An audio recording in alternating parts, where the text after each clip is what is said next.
Welcome to Sputnik, orbiting the world with me, George Galloway. And me, Gayatri. A state of total confusion reigns in Western capitals over what to do about the catastrophe unfolding in Syria and Iraq. The UK Foreign Secretary, Philip Hammond, rules out Britain going back to war in Iraq and is instantly repudiated by David Cameron, still at the time of recording, the British Prime Minister, who insists that, quote, all options remain open. In the US, things are no more clear.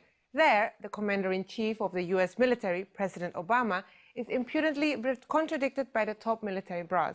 The president says that there will be absolutely no American boots on the ground. And yet, the generals, including the chairman of the Joint Chiefs of Staff, tells the Senate Armed Services Committee that there will be, in fact, boots on the ground, if necessary. Cameron claims he can bomb ISIS in Syria from over Syrian airspace without the permission of the Syrian government. The said Syrian government is armed and dangerous and entirely within its legal rights to shoot down any and all military aircraft over their territory and has the military hardware to do so. Neither the US nor the UK governments, who some argue caused the disaster in the first place, have any intention of helping the actual government of Iraq, a government only in power because of them. And they won't even deliver to Baghdad the weapons and planes they have already paid for, even though ISIS is at the gate. In Paris this week, a summit of the great and the gruesome came together to discuss the existential threat of ISIS. But the two countries actually doing something meaningful about that threat, Syria and Iran, were of course not invited. Confused? You won't be after you've heard our first guest, Hasib Rizvi, a commentator on the region and part of Digital Resistance. Hasib, welcome to the show. Hi, George. Tell the viewers, first of all, how things are on the ground now in Iraq. What territory does ISIS hold? Who's fighting them? Are there any indications of a change in the military situation on the ground? So the situation is a bit, it varies from parts to parts, but primarily, we're talking about northeast Syria and northwest Iraq being under heavy ISIS influence. Not necessarily blanket control, but heavy segments of those areas. And within those areas that they have control, there's various battles taking place along the borders of those regions that they control. So, for example, they're fighting with Kurds, they're fighting against other Syrian rebel groups such as Al-Nusra and the Islamic Front, as well as, I think, the Free Syrian Army as well.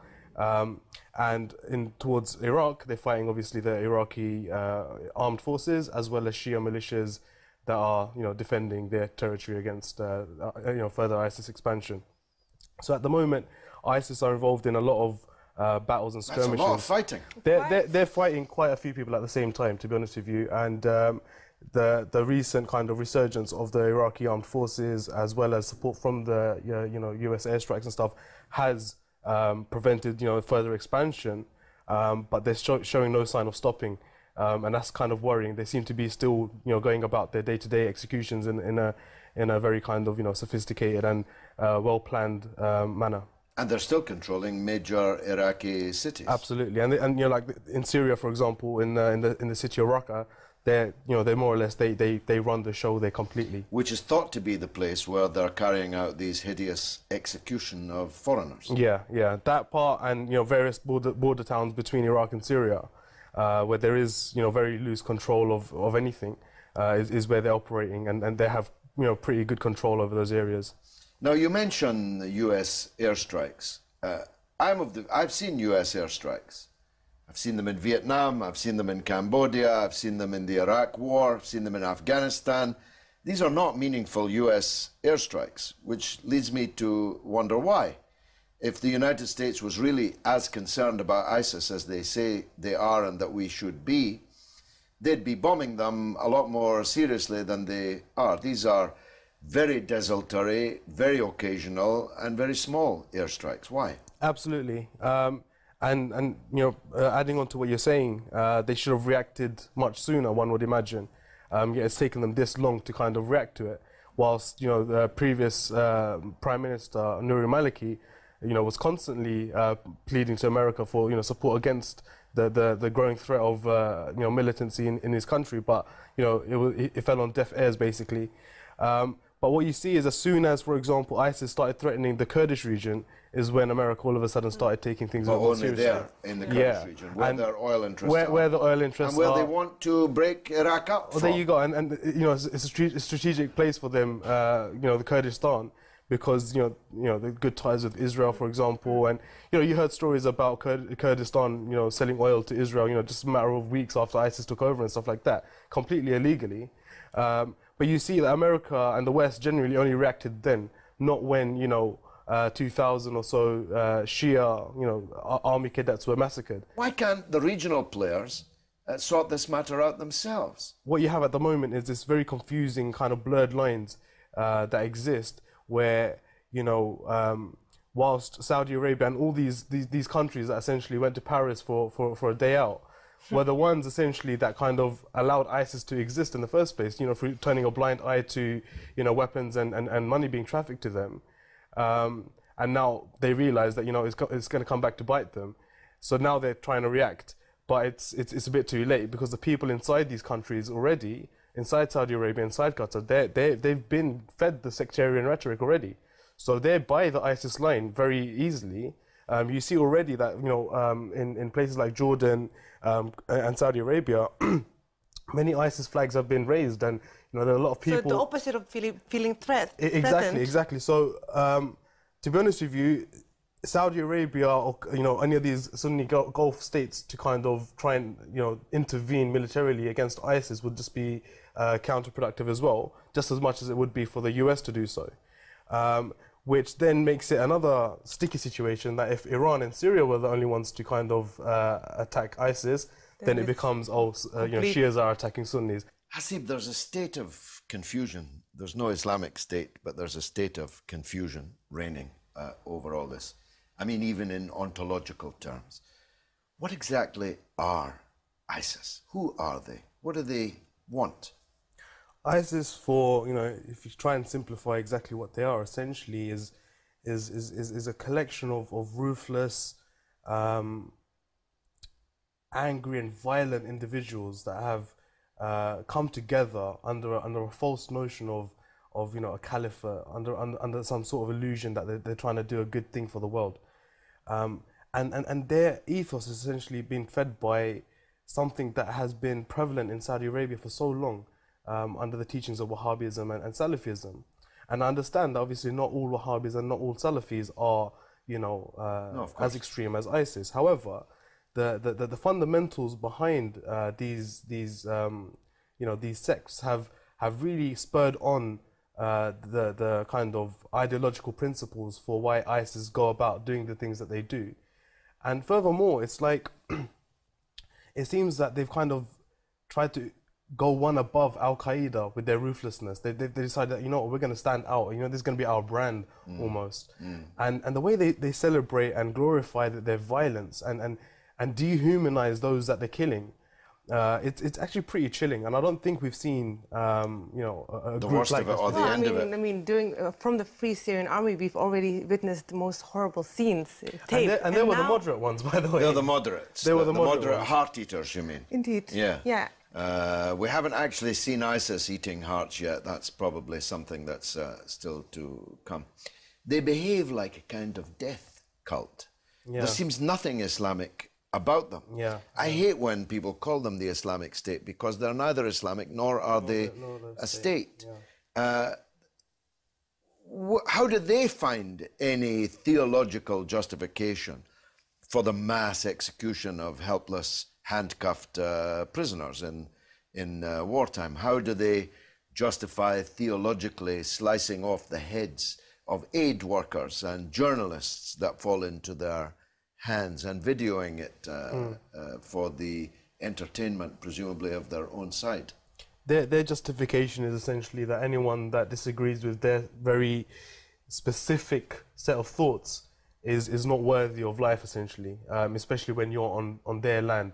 So, but it's not their land, is it? Well, the person slicing the heads off of these American and British journalists are thought to be English. Yeah. Well, they're from London. That's the one thing that I don't confuse. Yeah. Young men from London, growing up in this modern, global city, and then going back to them, their land is essentially the Islamic Caliphate land. So you've seen the picture. I'm sure you've seen the picture of where they want to go eventually. So they've carved this section out for themselves, and whatever they say goes in this area. I've seen videos of scholars, or sorry, their clerics rather, where they tell you that when you're cutting someone's head, you should enjoy it. It shouldn't be like when you kill an animal, you should do that very mercifully. But when you kill a human being because he's an enemy of God, you should enjoy it. Take your time. So it's very, very disturbing. There's this very kind of strong lust towards violence within this group. That is, I don't think we've seen it before. I don't think I've seen a group like this before. It's really hell on earth, is it? Yeah, I mean, to be fair, I think it was one of the newspapers, The Guardian or something, that introduced ISIS in the British media as, here's a group that's worse than Al Qaeda, and that stood out to me as well. I'm thinking that is a good way to put it, as in Al Qaeda are bad. But they make Al Qaeda look like Boy Scouts. Yeah. Now, how do we follow digital resistance, and what do you do? So what we do, we collate news from various media outlets to try and kind of put together a new, storyline that makes sense, that's actually true as to what's happening, as well as that we provide analysis and opinions on various news stories. So you can follow us on Twitter at Digital Resistance or facebook.com/The Digital Resistance. Hasib, thanks for coming on board the Sputnik. Coming up after the break, how is it that any Muslim returning from Syria to Britain is instantly arrested, but British citizens serving in the Israeli army can come and go to and from the carnage as they please? Don't miss it.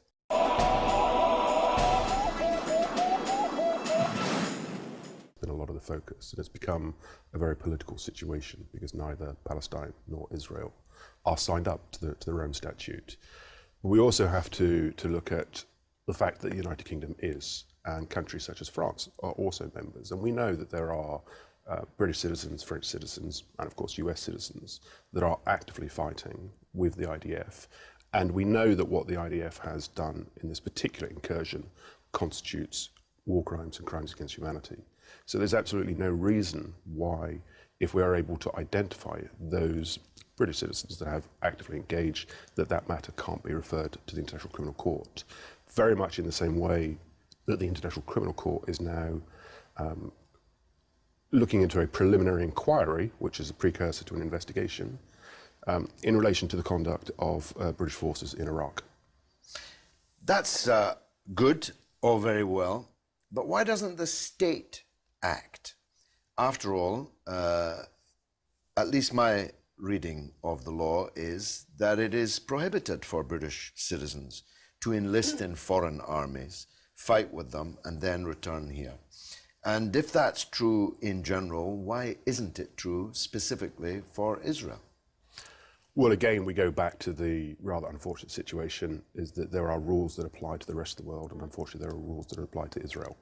I mean, I've been quite open about this recently in relation to double standards that are applied by both the UK and the US.